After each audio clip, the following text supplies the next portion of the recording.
to Hope Unfiltered. I am Renata Singh, and I'm not alone in the set. As per usual, we got Pastor Jay. What's up? Hey, what's up, guys? Great to be here as always. Looking forward as always to the conversations, but especially this one. Especially this one. Yeah. Excited. Excited might be the right word, but yeah, let's get it. You know, just it's an important one. It's an important topic for sure. And for those of you who don't know, we're going to be talking about church hurt today. A lot to unpack. Yep. In fact, we're not going to unpack everything in one episode. It's Right. going to be over the course of 3 episodes or so. So definitely stay tuned. I think that's what I'm looking forward to because it's a lot of input from you guys Yes. for this topic and so on. So that part I'm excited to go The into, feedback. gain the feedback, but the involvement. You know, they part of the conversation in a different way. Sure. You know? And if you guys are looking on and haven't plugged in us yet, it's not too late. Shoot us up a message. The number's on the screen. You can connect with us on socials as well. Also, we want to say thank you to those of you guys who have been plugging Definitely. in, sending us Definitely. those stories, you know, and all those love and stuff like that on TikTok and Instagram. Just a note, the producer said, you know, he loves the long voice notes. He does. Yeah, he loves them. So just keep Right. them going, guys. I want to say shout out to TikTok as well because we close to, and maybe by the time this is aired, we might be at 1,000 followers on Nice. TikTok. So Yeah. Thank you guys for that love on that platform. Yes, the intention is definitely to help you guys. Again, we always say this is a safe space. We're not here to pound anything into your heads, but it's a conversation free. Feel free to, you know, connect and stuff like that. Anyways, mystery producer, you got something for Let's us. go. yeah, well, you know how we do. We have our icebreaker, and this is an icebreaker that I've been longing to see happen. Really? It was something. scared now. It was something I actually we tried to do for the first episode of. And we Unfiltered. shut you down. Yeah, you shut me Right. down. I hope you change them scenarios from the first episode. Yeah. Okay, yeah. thank you. I don't know if it changed for the better, but I know it changed. It changed. Yeah. All right, so we're going to do something called role play. Right. As it says, you all are basically going to act out a sequence. A 1 minute duration should do. Both of you all have characters in which you'll have to act Characters. as someone. So we acting like with each other or Directly boy, to each alright, other, great. yeah. So it's 2 in all. We're going to do the first one. First scenario is Pastor J. You're a worship leader. And Right. Renata has a heart for worship, Right. but doesn't have a voice for worship. So in 1 minute, let's Ooh. hear how that conversation is going to play out. So Renata, you know, real love your heart and you know, appreciate that passion you have for So it. when and I could start? Excuse? When could I start? Well, you know, we have a process that we Right. want to run through, and Problem. you know, like here we like to be gift based, you know, and part of your gift is you know trying to understand, you know, where you best fit in. Right. You love kids. Anything else? I mean, I love to sing, and I You feel love to like I'm sing? called to You're that called. specific area, you know. And what I about- feel like I'm gifted in that area as Right. well. you know what? You know, I could see how you might think that because every time you Right. sing, I feel like crying. Really? But I'm not sure if that's the Holy Spirit. Jesus. You see when you only hit that call and you know, Right. it's really I could say for that, you know. Right. Could we get the next one? Wait, boy. And you know, I walking away with level church from that. Yeah, boy. Hey. All right, that wasn't bad. That wasn't bad for the first Okay. round. It wasn't a minute, probably just like a 30 seconds. But Yeah, because I get shut down. I Right. try all how. all right, second scenario. Renata, you are a leader in the church, and Jay is a young man on Okay. fire for the Holy Spirit. But right before church service started, now Jay on fire, he involved in everything. Yeah. And he have a little girlfriend in the church as well, and he love off bad. But you just went to the back of the church, and unfortunately, you saw the significant other with the church drummer kissing in the back of the church. Oh my goodness. So the scene is Wait. you have to Break that news. Break that news to Young J. We'll pay back now. So Young J. So Jesus, really? I'm fire, so come on, let's go. he in full character. So I know you're in a relationship. How have things been going? It's been awesome. I think this person God sent into my life. Right. I know it's His will. Right. We What love make each you other. think that? Huh? What make you think that? I mean, the Holy Spirit. I mean, Right. I see God in her and everything. And you think this person checks out completely? Yeah, of course. No red flags. No. What's no. one bad thing about them? That we don't get to spend more time together. Right. Yeah. I mean, we love it. I mean, she's on fire too and stuff. So if I were to tell you that there's some areas that I think that, she needs to probably, be working on. You have sin in your life? Sorry, let go. Yes. Okay. But why would you say that? I mean, Because, I know you're in love and stuff like that, and Right. you think this thing gonna work out, etc. I mean, it's in church. She's a Christian. Right. So, right. So you think she should be doing Christian things at all times? Well, of course she already is. Is she and- on fire for the Holy Spirit as well? Yes, of the course. Lord, I mean, yes. she chose me. So. Come on. So could you explain why I just went to the back of the church and I saw her with the drummer? You want to start talking in tongues? What I would you have don't to understand what say? you're telling me. I don't Well, I understand. saw them in a compromising position, and I just felt like you should know. That's the end of my fire there. No response. I would. What would you say? You know what? From experience, this will get into the. You know what? I think you just jealous of our relationship. Okay, all right, we'll leave it there. You And did good. At least you Good didn't, job. break down in tears and say. Yeah. I mean, I don't know why the mystery producer choose the Choose drummer, that one, right? right? Yeah, the The drummer. The drummer is always be the one that's getting in trouble in church. Really? Yeah. You're talking from experience? Nah, I was a good drummer. All right. I wouldn't have thought I was going to. Carry along. That's it. Yep. Good job. All right. So today we're going to be talking about church hurt. Yep. It's something that a lot of people can relate to. And I'm excited because I think that, opening up spaces like this and conversations like this can help the healing process, really. For sure. Yeah. For sure. I think I was just surprised at the lack of conversation people didn't have around this topic. And even for myself, I think I took it as a personal point of something that I have to actually include in ministry going forward. Just to open spaces like this to have the conversation. So I'm not as excited, but I'm really grateful that we have the opportunity to do something like this. Because like I said, it's not just a safe space, but for you guys, man, we want the conversation to hopefully lead to maybe at least first steps in our healing. Yeah, and for just sure. and just putting to bed some of the things that people would have gone through. Yeah.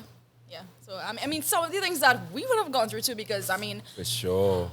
we are in this as well. I've been through my fair share of church hurts, and we will get into that in... You said the drama too. I will not comment. Nah, but she was in the back of the church. She was Thanks for that clarification, Mr. Producer. But yeah, so let's get into it. I think Yeah. a good place to start is probably unpacking the different types of church hurt, probably different categories, different possible ways it happens Right, yeah. in church scenario. Yeah, I think the most popular one, and I'll take this one because I think it's probably not the most common, like I would say, but I think it's probably the heaviest. Yeah. I think the church hurt from abusive leaders or pastors towards their congregation in terms of whether taking advantage of them,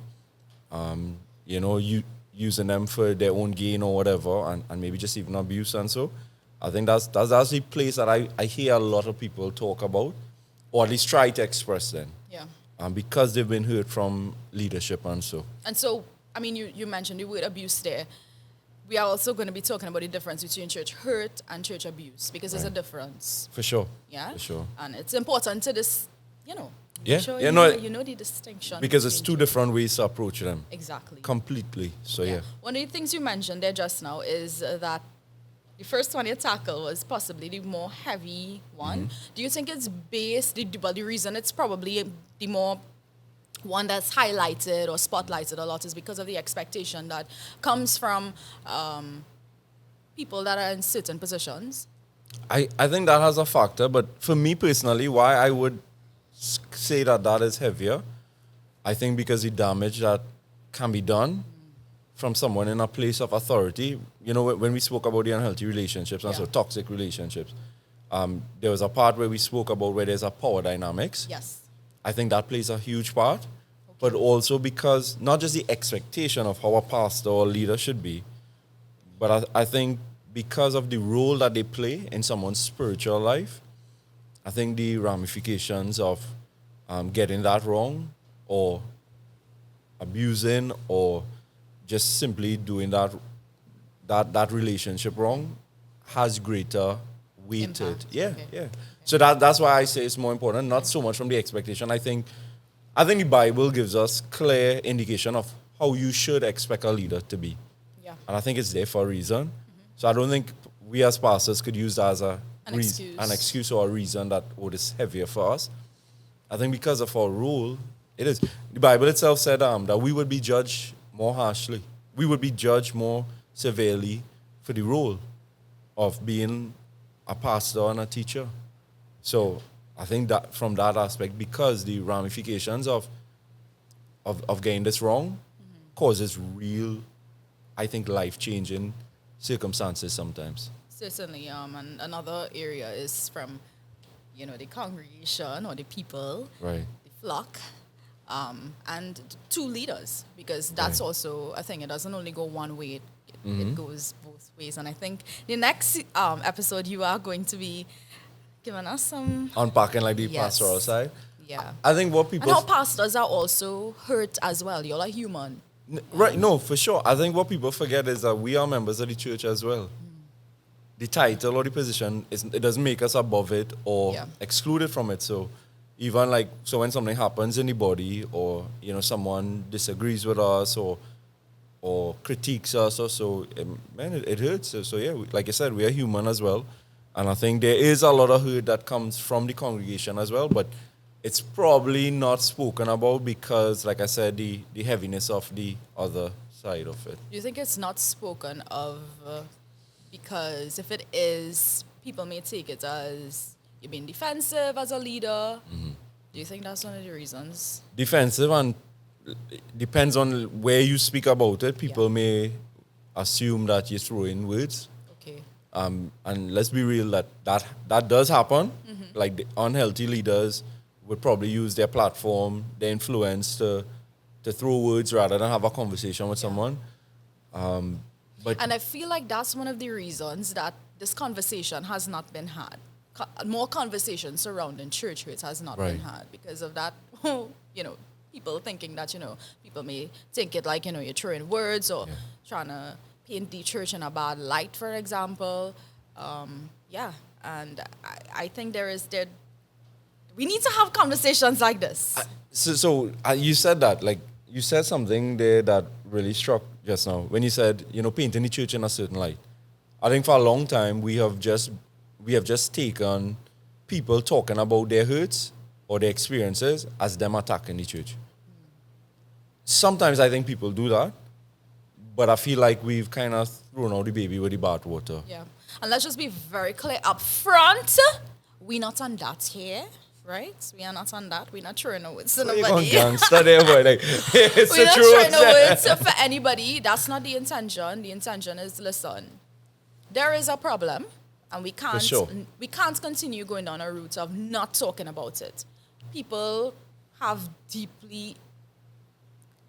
issues because of this thing that we refuse to have To conversations talk about, around. yeah. So again, the hope is that we can let you guys know that there is hope after hurt. Yeah. Hope after it. That's it. Yeah. And that's your that's your hashtag. That's my hashtag for the series. Yeah, because we full on in this conversation. Yes. It's long. I think it's long overdue, and man, we admit that even just as church leaders that we've not created that space. But yeah, I hope there's a step that others would follow on and have conversations within their own spaces and their communities. And maybe to see that this conversation can be had in a healthy way. That's really important. Yeah, I feel like people again take it like the whole throwing words, and we're not discounted that that has been done. Correct. Yeah. But we can't use as an excuse to not have the conversation. conversations. There are ways to have the conversations. Yeah. There are ways to talk about issues and things that we face within the church even. Right. Without one painting the church in a bad way or causing any sort of, Right. issues. We need to heal. We need to heal. Yeah? First thing we have to do is recognize that churchhood real. Yeah. Because like from my conversations with a lot of people, they tell me and they tell me it's part of their experiences has been when they try to talk about it, people make comments like churchhood is imagined or it's not real, it's made up. I mean, like, I didn't expect that to be some of the feedback. Yeah. But I guess that would go to part of the reasons why these conversations haven't happened maybe as often as it should or as deep as it should have. I think once people are together anywhere, Right. things would happen, offense would happen, hurt would happen. Like, it's inevitable. And Right. the church is a space with people. Lots of imperfect people. Yes, yes, lots of imperfect people. So yeah, hurt can happen in church as well. Right. Another area is among the people in the congregation. Yeah. So not necessarily leadership per se, but people that are within the congregation, they can, things can happen that hurt people as well. I had a couple conversations with people who said, hey, I never really experienced the whole church hurt from a leader, Right. but definitely like people that Within the I had community, relationships yeah. in the community, yeah. So, yep, there are different ways this thing can happen. Right. And we know some of you guys would have sent in your stories and stuff like that, which we are going to touch on a little bit. I know the mystery producer got some stuff for us. Yeah, I do. But before we get into that, I know that we did a promotion over the last couple of days, just advertising the topic to get persons. And it was we did it in a way that we had a hook to the start of the video to capture people. I just want to find from Pastor J. I mean, your hook was a bit intense. Did you receive any... You see how she did us? I know, but... She looked like she was good, full and crazy. But did you get any concerning messages, people taking it out? Because when we actually posted, we were thinking maybe people might take this a little too seriously in the sense that they might actually believe you. You were safe, or you got any? I didn't get, except for the people you all played a trick on. Making people feel like that was my real. Then cutting it short before the edited part. No, I didn't, but I did get like maybe comments on how I did it or so. Right. Like even from you guys, you're like, it was intense. But I think church hurt is something that pastors navigate very often from two aspects. One, we are consistently hearing where we have offended people or might have done something that wasn't pleasing. They don't like how we decide to do worship or the color we choose. Like, I don't want from any range of stuff. Like, why only have so much black in the church? Like, it could be anything from like serious issues, I think. And then as well as the parts about where people would attack what you're doing. So it's like both ways. And so for me, honestly, it's something, and that's why I guess I am a little bit naive and surprised, because it's just something that we deal with in every season. So that's your as goal. A pastor. Yeah, that is like this is crazy. But this is just the normal part and the reason why I'm saying it's crazy is because I have been through like my fair share of churchhood. Right. But hearing you speak and say and listen, the churchhood I went through, it did a number on me. Right. So hearing you say that you go through this on a consistent basis blows my mind. Listen, that's a lot. I can just only imagine what that looks like, feels like, and how intentional as well you have to be in terms of guarding your heart and your mind and keeping yourself in a right space. That is probably the biggest challenge. I think and maybe that's why, you're just asking, well, I think we were talking before and we were talking about, well, why these conversations haven't happened. And that's why I was telling you that this is so regular for pastors because we're dealing with the two sides of it. Being the person that hurts people, sometimes very unintentionally, and then sometimes we make mistakes, we mess up. Like we literally said the wrong thing. We did the wrong thing. We made a decision that honestly did make people feel unwelcome or unloved or unappreciated. Like it's real. And then you have the parts where people, man, come after you because, so we talk about church hurt, when you discipline them, because as part of your role as a pastor, you call out something and discipline is not church hurt. Discipline is not church hurt.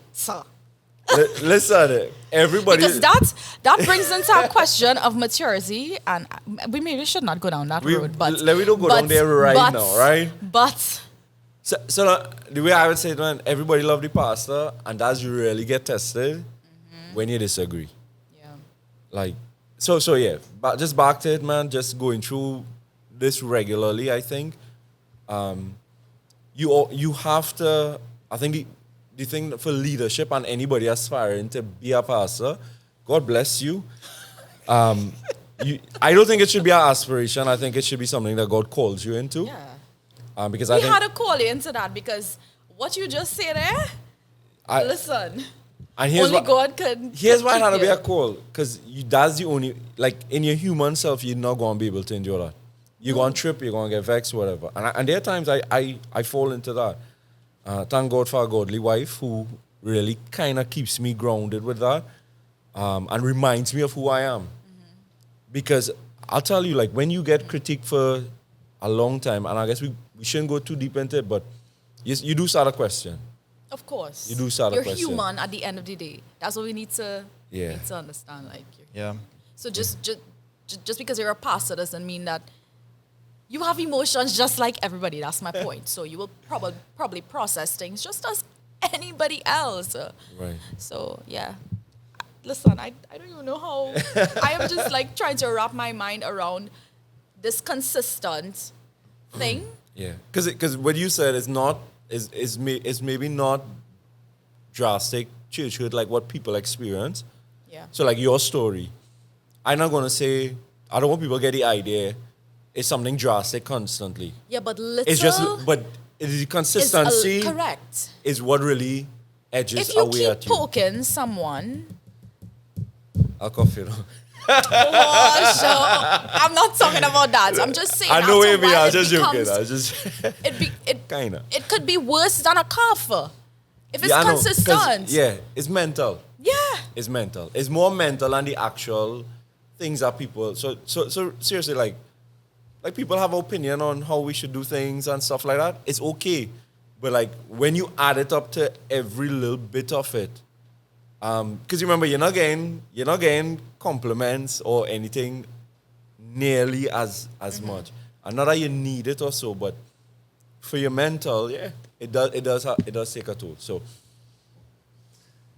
we just want to say thanks to everyone that gave their input. Yes. It was a bit short notice, but we thank for all the stories that we have got. That come in, for sure. So let's start off with the first one. This one was sent via WhatsApp, and it basically falls under the heading favoritism and not given the opportunity. So this person said his church hurt was where, I guess it's kind of similar to the role play we did. Oh Lord. But he felt as though he wasn't being given a chance in the church. So he would have liked to, probably sing on the worship team, be involved in youth ministry, and he felt as though certain people were only being allowed to other people were being elevated. Okay. And other than him. So I think that one, we could say, falls definitely between the favoritism and not being given the opportunity. But then it also goes back to the fact that, like we did in the skit, you need to be called to that area if it is you want to be in a certain area in the church. How do you respond to that? No, I think, like Mystery Producer said, I think there's so many dynamics. You all can call to me MP if you all want to know. Oh, MP? Yeah, for What? short. Wow, that That's so went over political. my head. Listen, I'm like, My boy does. Hey, all right, no problem. mystery producer. Yeah, MP. The MP is in the house, right? There's so many different aspects to that. I think you've got to you obviously, that's just the summary story of it. And hearing one side. So for me as a pastor, I would make sure that the way that we avoid that is make sure we have the systems in place to plug people in, and we follow process in terms of, okay, what are the requirements, what you're looking for each area. So basically, like with the worship aspect of it, so like when you guys do your worship team tryouts and stuff, you get people to actually audition, because it's one thing having all the passion and stuff, but you have to be able to sing. Yeah.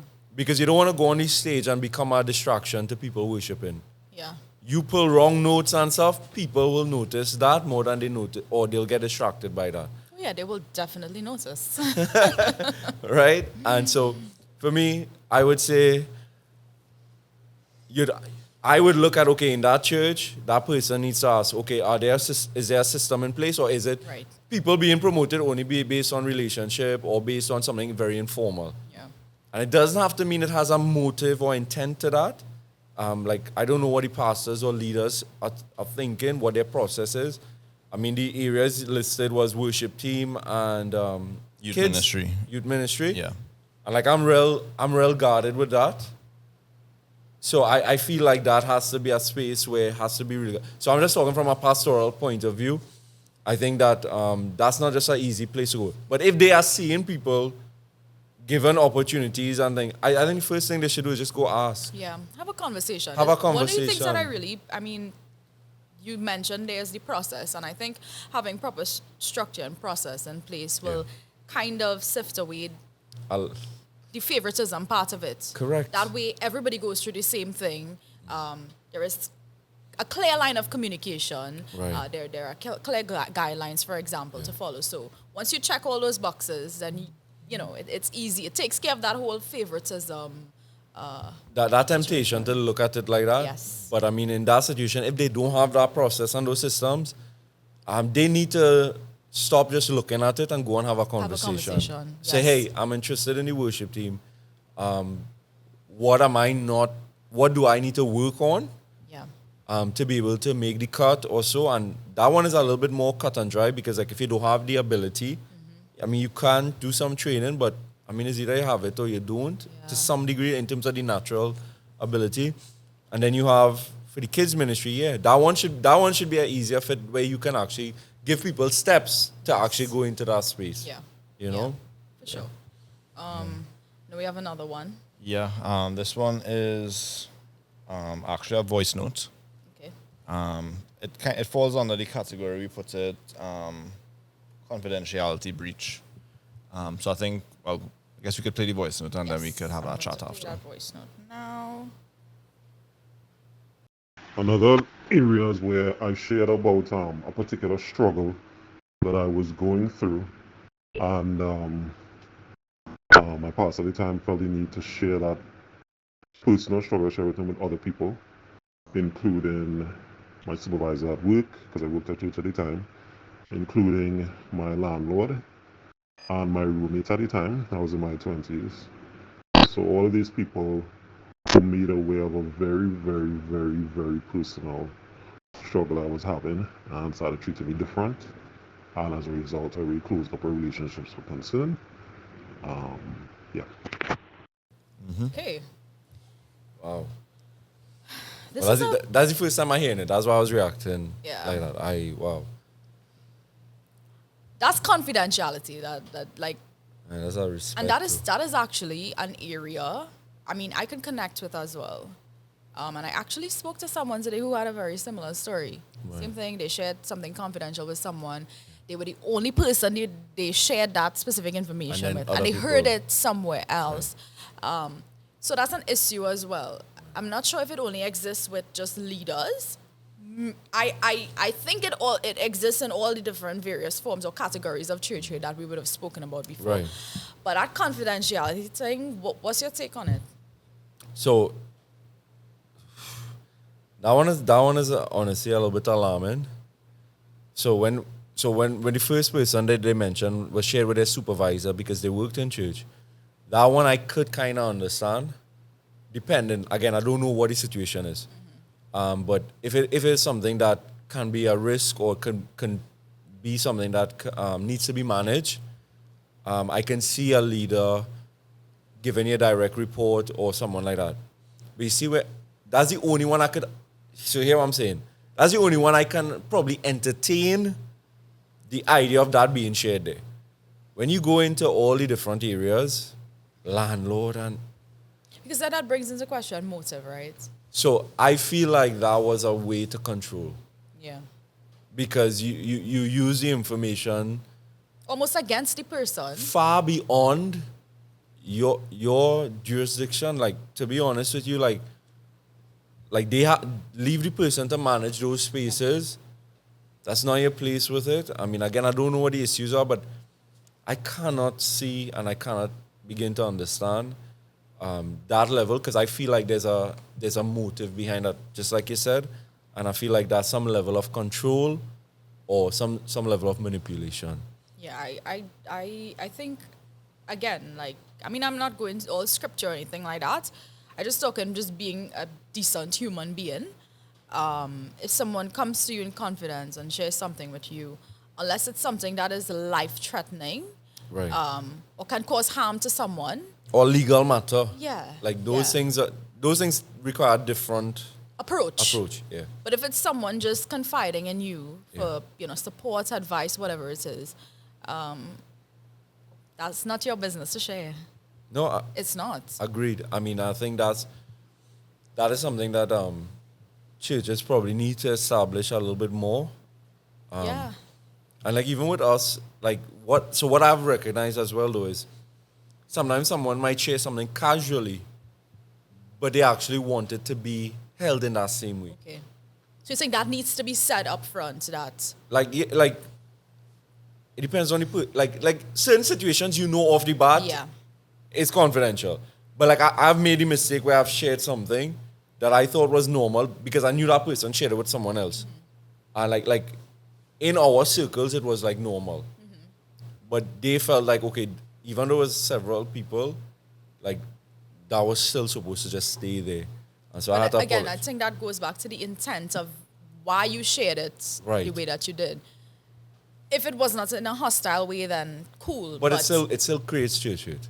it does, true. So, like that, and that's what I told you. Like pastoring, that's you have to acknowledge that, and the most you can do is just apologize. But in that situation, and I think general, I think we are expected to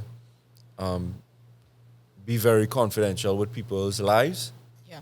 especially their struggles. Yes. I think one of the things that we spoke about, like within our church, is that churchhood could be structural or systematic in the sense of we've seen where abusive environments or toxic environments where leaders use those sort of information. So one of the stories I actually came across was a person left the church, right? And what the pastor started, like what his trend was, is he would use information that they shared with that person shared with the pastor in confidence. So let me just give you the example. The guy had issues growing up in his family life, abandonment issues and that sort of thing. So when the pastor was asked, well, hey, how come they left? Well, they have abandonment issues. Yeah. So like I saw it more in that aspect where they take what you shared in confidence and then they start to use it to attack people because they left and so. I think, I mean, you touched on the whole, from a pastor perspective and stuff like that, but it also, like I mentioned before, happens with just normal Regular people in relationships, church. yeah. Regular relationships. I think if someone is at the point where they confide in you, the respectful thing to do is be confidential. Right. Respect the person, respect their space, respect. So I think though, like I have been in certain situations where certain sensitive information was shared with me. right. But based on the situation, I was not 100% equipped to handle to help the person. Let's Right, put it that yeah. way. And the person was at a point where they needed some help. And I would have not shared who the person was, or maybe briefly give a synopsis of, okay, What you're someone facing, yeah, draw yeah. wisdom from someone who's a little more learned or experienced in Right, whatever yeah. area. Again, or but that's field. the motive is to help. Yeah. Yeah. Again, still being very cautious in the Still way guarding who the the person identity, is, everything. correct. Yeah. I think if in a situation like that, it's okay. Right. If the motive, one, is to help, and two, if you're still guarding the person's identity and stuff like that, because it's not our role to be dishing people dirty laundry, so to say. When you said that, here's what comes to mind. I think we need to mature to a place that, like, if we share something in confidence, right? And God forbid we fall out, we upset, we can't come to terms with each other. That doesn't give us license to go and share that person's business. Listen, you should say it again. That That is a trend. is what happens within the church. Like, that's what we deal with. Like, the relationship good, and the moment there's disagreement, or it's okay to disagree. It's okay if you can't reconcile right away. But please do not use people's information to attack them or to paint them in a light with others so that you Correct. look like the right one. Yeah. That's where I feel another like a thing. lot of it goes. Even with the pastors, like, somebody has a disagreement with us, and as unfair as it may be, it is a temptation to respond to some of those things the same way. Because you're human at the end of the day. Correct. Like, and I'm saying that that's where I see sometimes pastors would use information like that, maybe not to get back, but get even, or to justify, or to defend themselves even.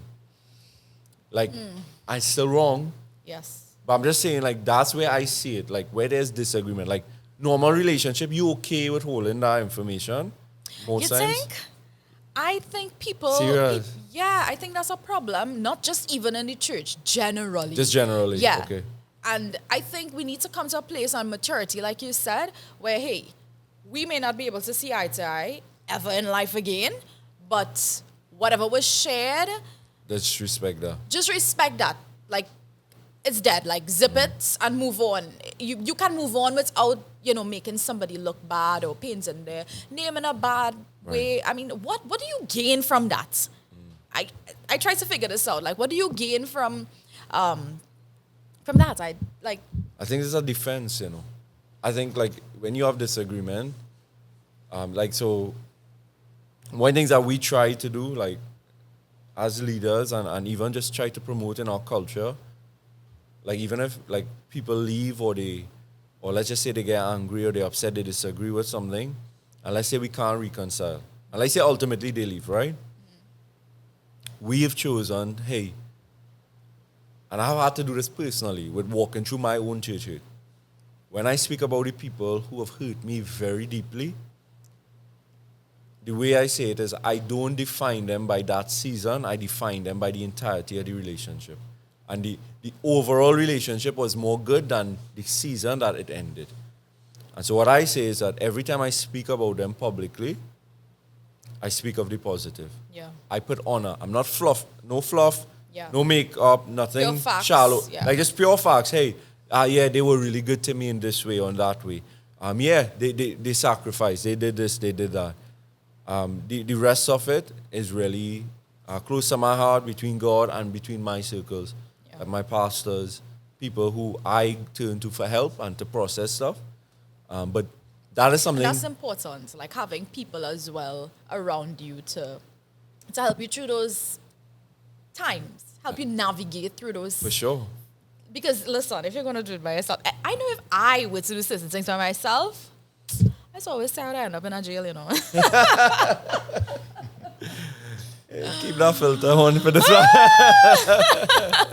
No, it's real. Like you're tempted sometimes to respond emotionally to certain things, and react to. Listen, you really have to guard your heart and your mind and your mouth. Your mouth. I don't know about you, but I just have to guard my mouth a lot. Be careful how you respond, what you say. Correct. Yeah. Because you know what? In the heat of the moment, it may feel real good. Just feel real good to say what you want. To answer back. When you sit, and this is something I have done as I got older. Sometimes it's good to sit with things for a bit. Sometimes it's good to sit with the hurt a little while. Sometimes when you do that, you realize, hey, this is really not much of a big deal. Not as big of a deal. Correct. As you were feeling when you was in your feels.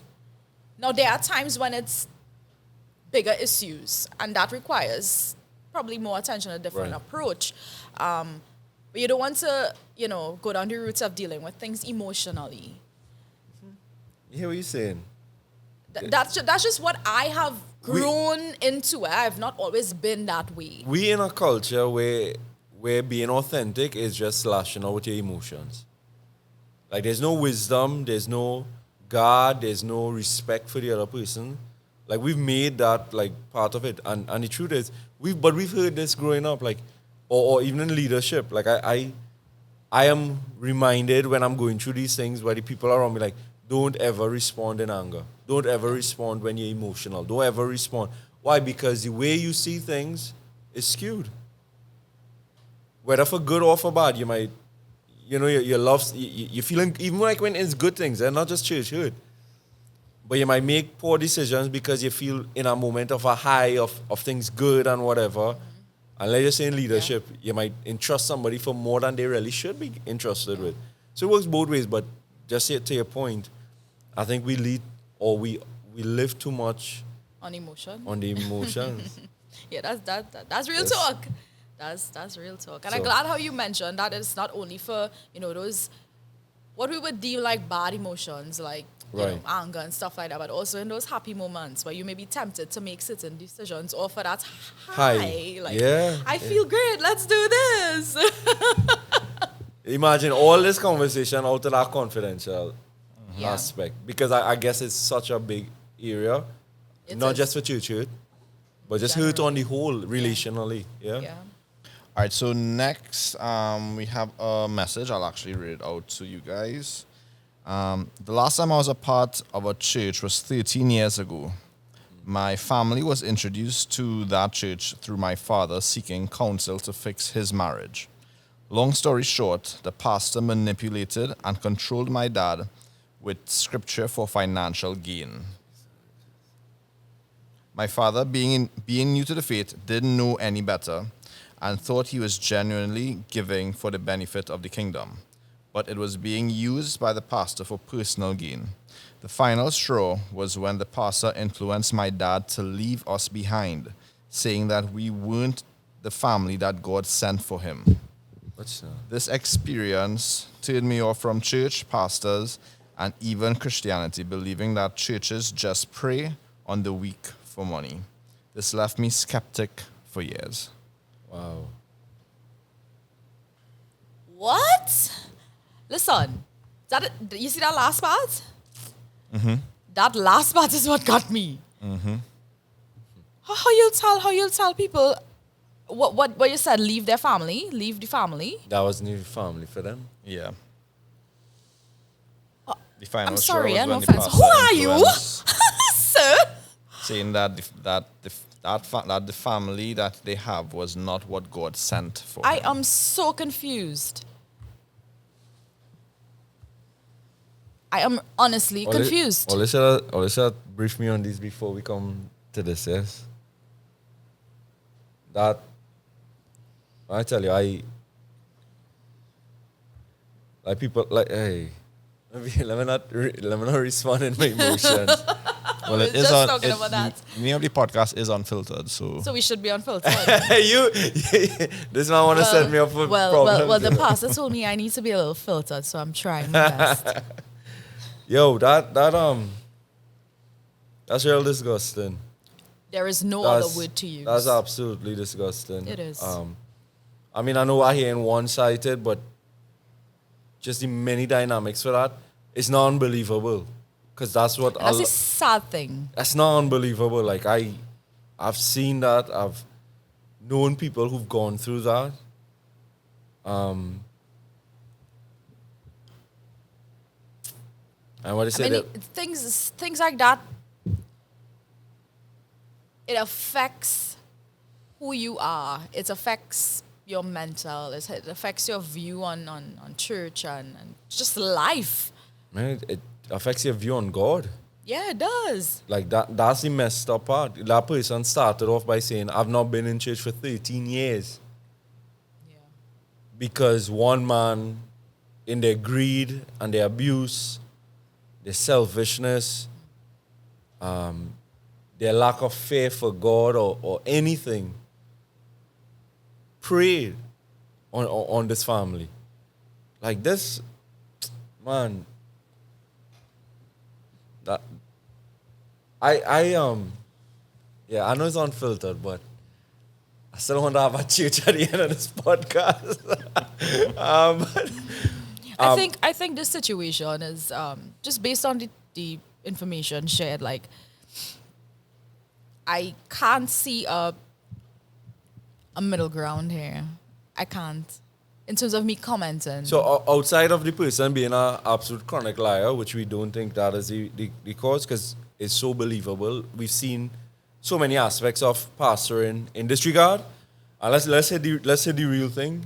The motive was money.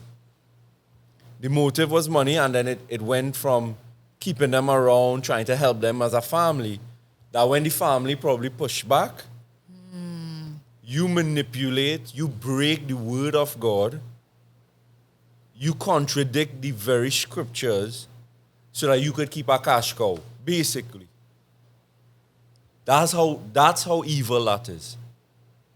That's demonic, Dread. That's demonic. Like that's crazy. And you know what? I mean, the sad thing about it is, this is the one that we heard about. Right. How many? People like that, and I don't want to say that this happened in that scenario, but usually when people show traits like that, they're not the only person that they're doing that to. Of course not. In their circle. Of course That's all not. I would say. So that person, I am really sorry that has been your experience, and that surely is not a representation of Christ, Yeah. his leadership, and the church at large. Unfortunately, we do have persons like that. We call them wolves in sheep clothing. And I would say, I hope and pray your family has found some sort of peace and some sort of restoration. But like, don't give up on God. Yeah. For that. Don't give up on what God want to do. And this may be hard, like just that journey for you all to turn to the right place in the sense of seeking God's counsel for your family, for your dad. But you just found the wrong space in terms of persons and leaders. But I do hope they find the help to heal. And listen, it's easy for us to come and sit here and talk about these steps, but when you're in a situation, I understand how hard that may be. Just one, come into terms with some of your emotions, some of the trauma that you would have faced based on a situation like that. And it may not be a quick fix. It may take months, years, maybe, to fully heal from something like that. But give yourself the time and the space, and like Pastor Jay said, make sure that you have the right people around you.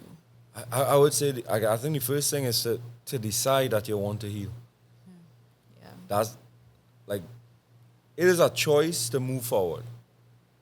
The more that I speak with people, I know that might sound honestly immature to some extent, or maybe there's a lot of people that are stuck in a space and they have to actually choose to want to move forward.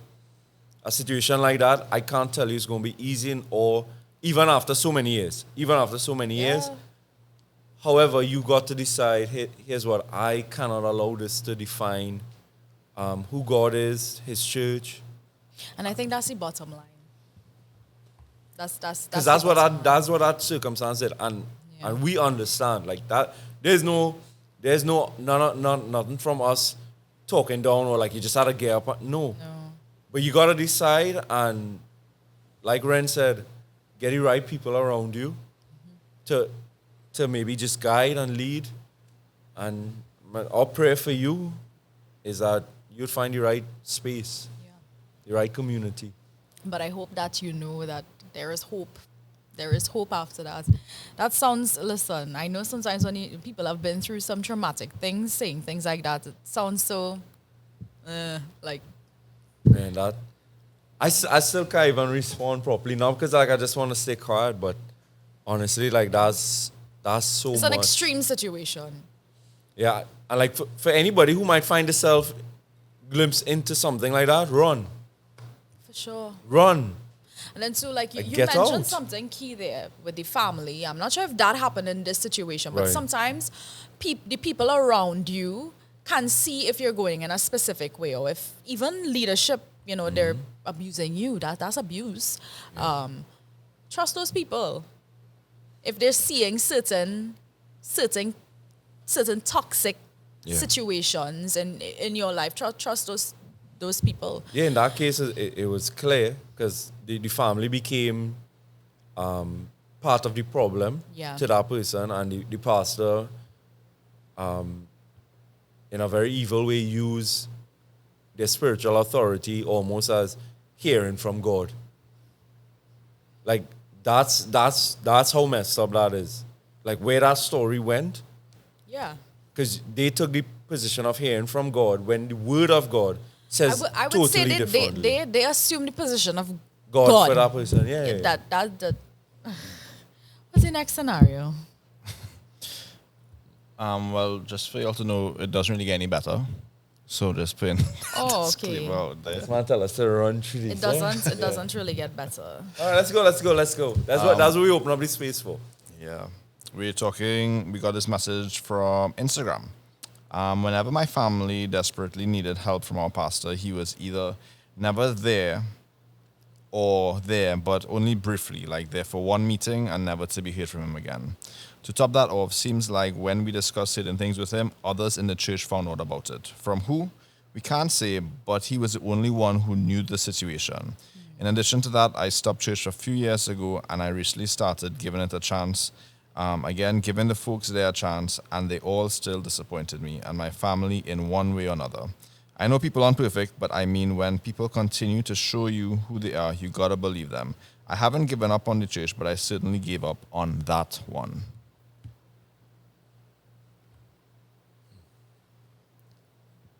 You respond because I feel like they I mean most of these messages are, issues with like leadership. A couple of things. I think we already spoke a lot about the confidentiality. So that one definitely is a red flag that you have to be mindful of. Giving them a chance. I love the maturity in that individual that says, hey, I'm not done with church, but I'm done with that church. I think that's okay. Yeah. Okay. Honestly, I think that's okay. The first part of it, pastor not being available. As a pastor, and we have some other ones that kind of along that lines too. Okay. What would you say is a good form of accessibility? Because I've seen it where you have to make an official appointment to see the pastor, and you might see him for that one time. It might only be an hour, and then the only time you see him is on a Sunday, and after that he's gone. But then I've seen the extreme where people are, trying to knock down the pastor door at midnight, So as a pastor, what would you say is a healthy relationship form of with accessibility? your congregation? I think it will be based on your congregation size. Okay. to start with. So for us, when we first started, I tried to be there for everyone. So I'm talking about like we were a church of 30, then to 50, 70 and that kind of thing. I remember our first membership service, we took in 72 people, I think. And at that point, so I deal a lot with data, and it says the average individual can manage, I think they said around 70 to 80 relationships. That's a lot. Right. But it's not like constant. Okay. Right? And so that's why they said most churches are built small or they remain small because everything falls on the pastor. So for me, as our church has grown, my way of shepherding is that I have to empower the right people to help support these individuals. So when I hear something like that, there's so many questions because even at our stage right now, I feel like people do have sometimes an unrealistic expectation. Like they expect you to always be there, always pick up the phone, and like that gets you unhealthy as a pastor. That gets you unhealthy. That's not practical. It's not just not practical, but you have to understand, like for most pastors, they have a family as well. They have relationships that they are responsible. Like my first ministry has to be my family, and sometimes so like we try to do schedules. Okay. Hey, this is how we're doing it, but ultimately a pastor can't take on that role. Here's the problem that I've found traditionally. Growing up in church, it's not just the expectation, but that's how they were built. So pastors have done that, and you have to understand,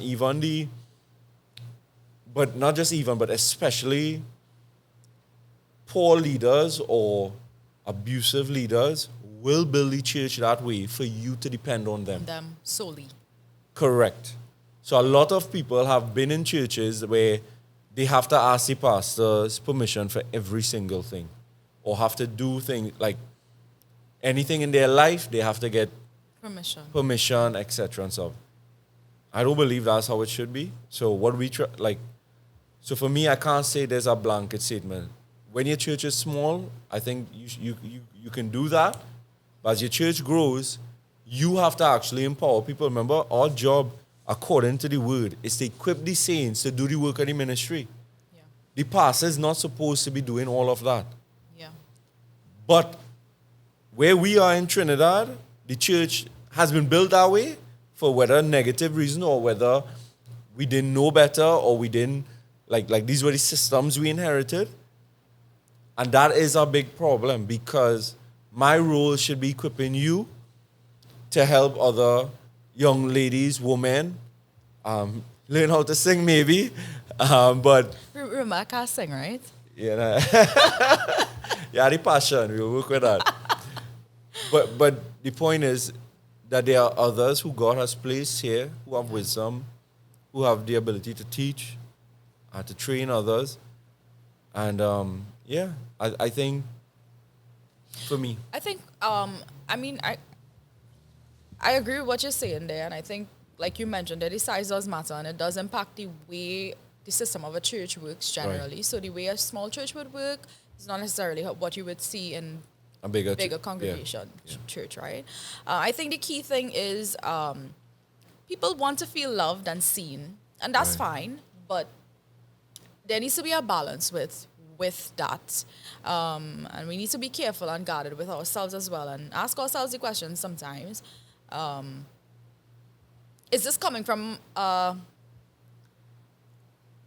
immature place? I don't know if there's any better way to say it. I'm not saying that the viewer is immature. I'm just saying that sometimes when we have those high expectations, sometimes unrealistic as well. Right. And the need, because I have seen situations where it's like, I need to talk to the pastor need to pray for man. They will call you every single day to pray for the same problem. Listen, if you're going to a good church, the pastor will be teaching you how to pray about that situation.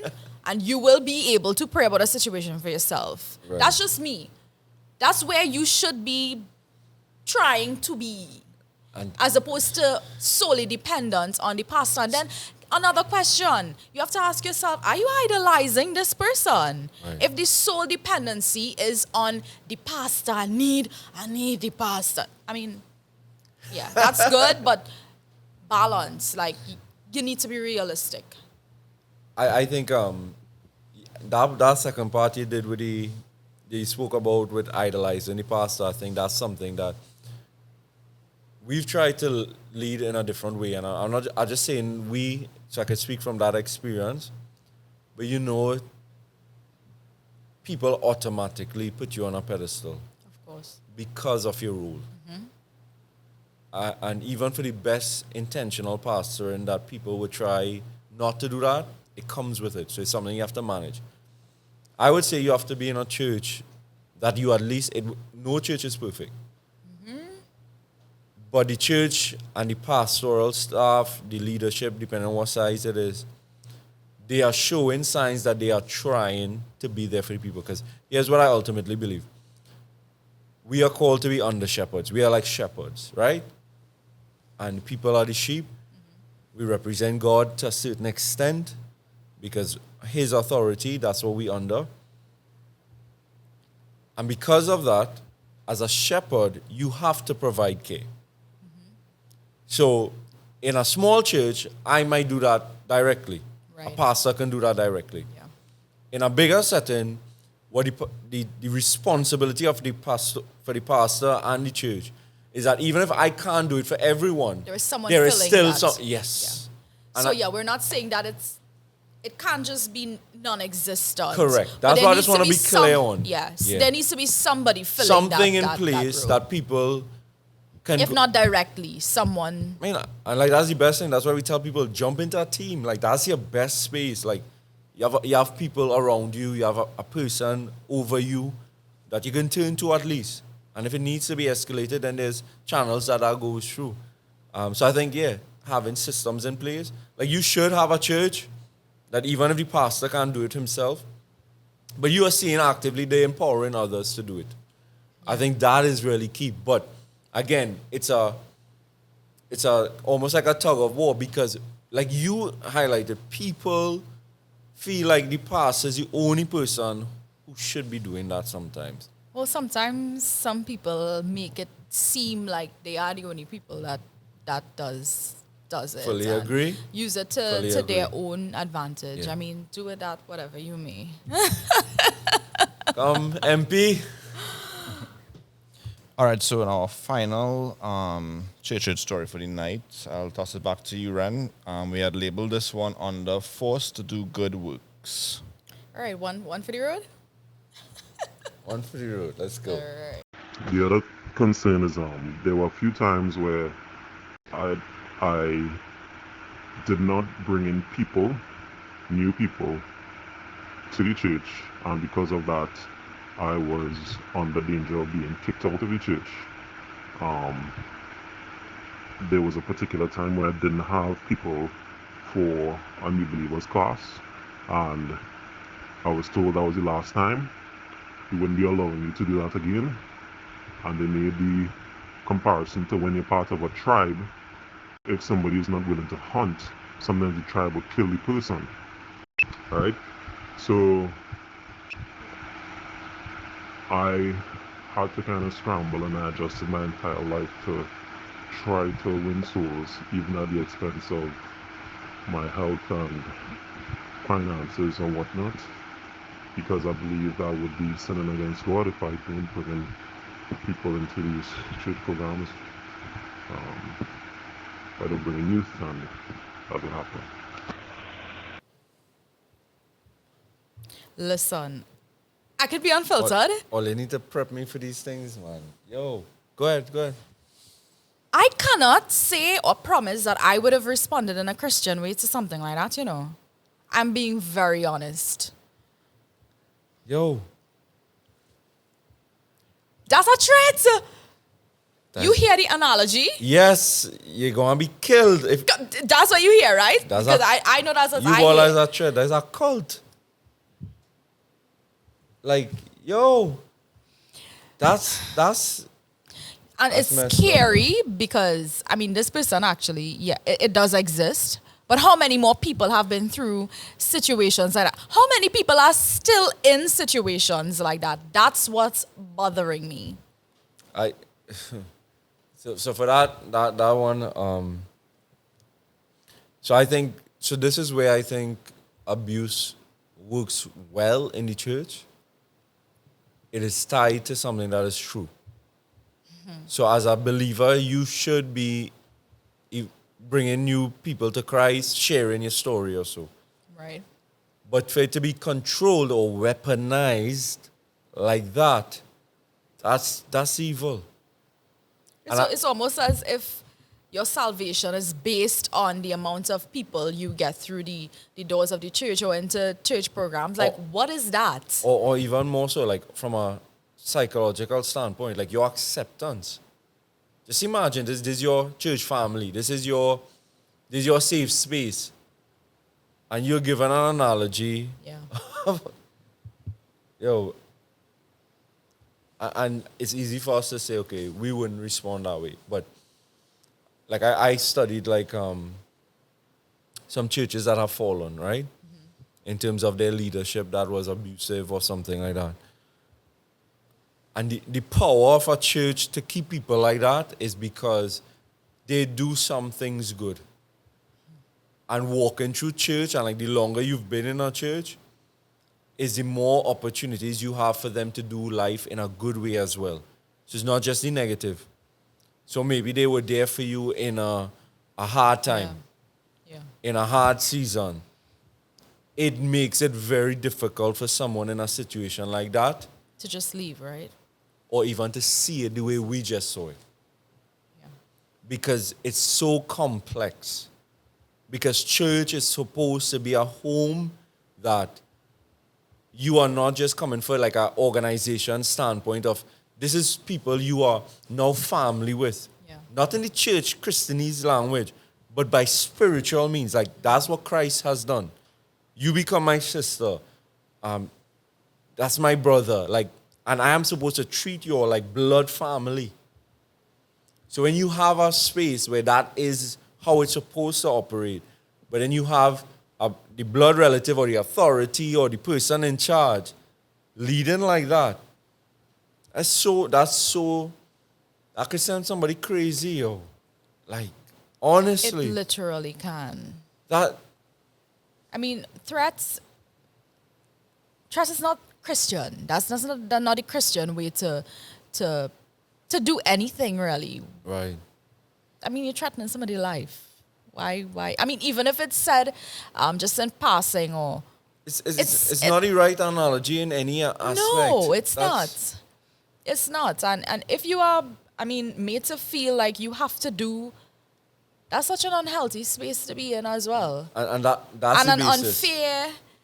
You're putting an unfair responsibility on a person. Maybe to... I should tread on very... I shouldn't say this. Say it one time. Maybe to make up for some area that you are not doing well in. Are you not, like, are you bringing in people? Why nobody not coming to the church or the programs? Those are questions you have to ask. You can't put responsibilities on people who, that is not their responsibility. That comes back to more leadership aspect. So in any organization, the culture and the tones are set, yes. Well, the bigger you are by policies and process and so. But let's just say in a church, if they had a problem with people not inviting or bringing, it's probably because it wasn't communicated or it wasn't led by example. And that's the reality. A lot of the things that you can differentiate in a dangerous church or a abusive church is something where people are telling you to do something that they are not doing themselves. They're holding you to a standard that they are not being held to as well. You know, I mean, as Christians, like you mentioned before, yes, we all have that responsibility to share the gospel, to invite and stuff like that. Of course. But when it becomes a demand to the point of threat, Yeah. Run. Run. Like, Run. not just run, mark them. Yeah. Like warn people. Like that's. And I think this is where, like, you see where you cross a line of abuse and so. It is not dishonoring to expose her. No, this person Like, threatens somebody's life. That's what I'm saying. Like, and we use the conversation in church about honor and all that sort of thing. Like, I believe there's a place for that. I believe there's a But place. it's dishonorable to leave the people there to No, for what? no. Like, They might get the same threats. you leave and you just be honest with it and, Yeah, and you leave be people honest. to make their decisions. But like I Correct. said, that is difficult to do when there's so many complexities to your life that is tied into a church. Yeah. Some It's people, not that hard and fast. you get married in the church, you have your first child in the church, you met your love, you know. Yeah, You love. lost your love with the drama in the back. I don't know. But I mean, like, whatever it is, you've gone through so many significant experiences that you know what we do? We hold on hoping it will change. I Or know change about that's back. real good. So we're going to hear about that next week, right? We will hear Next about week that is in the about what? next episode. Tell Pastor us. J will be sharing, Pastor J, he will alone. be All sharing right. his church experience, as will I. And I'm Right. looking forward to it. I mean, years ago, I opened up this conversation on my Facebook, and it's interesting. When I was prepping for this episode, I actually went back to my notes. Okay. And not very long after I shared that, I went through a situation, very traumatic situation. And I'm reading it, and I'm like, you know what? It's so easy for, you to put steps in place and to, I mean, I did believe those things. There was even the period of time when I left the church, I Right. didn't stop believing the things that I would have shared in terms of these steps that I saw fit that people should take and I should take when, you're hurt and stuff like that in Right. church settings. And I'm like, it's so easy for us to sit here and point out, what are the right steps and measures. But when you are in that Ain't it? space, It's different. it's hard. And yeah. I'm not going to come here and try to make it anything that it's not. Right. Church hurt is difficult. Yeah. Sometimes very, very challenging. And that's why we created this space. But you said it throughout. There is hope after the hurt. Yeah. And I think one of the things we'll talk about next week after we share our personal experiences as well is maybe some of the ways that we could respond to church hurt. Yes. I think that's something that we should do because there's scriptural ways to do it. Yeah. And I think that supersedes emotions and so. I mean, in the absence of something legal or like being threatened for your life, that's different.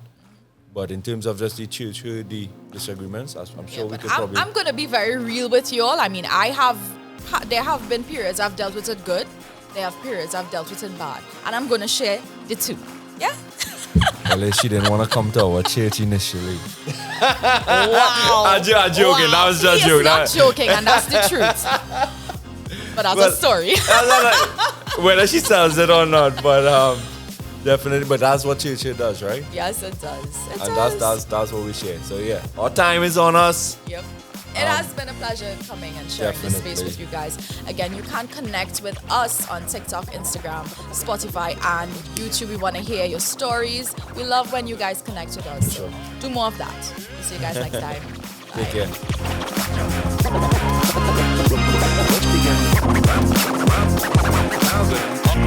care.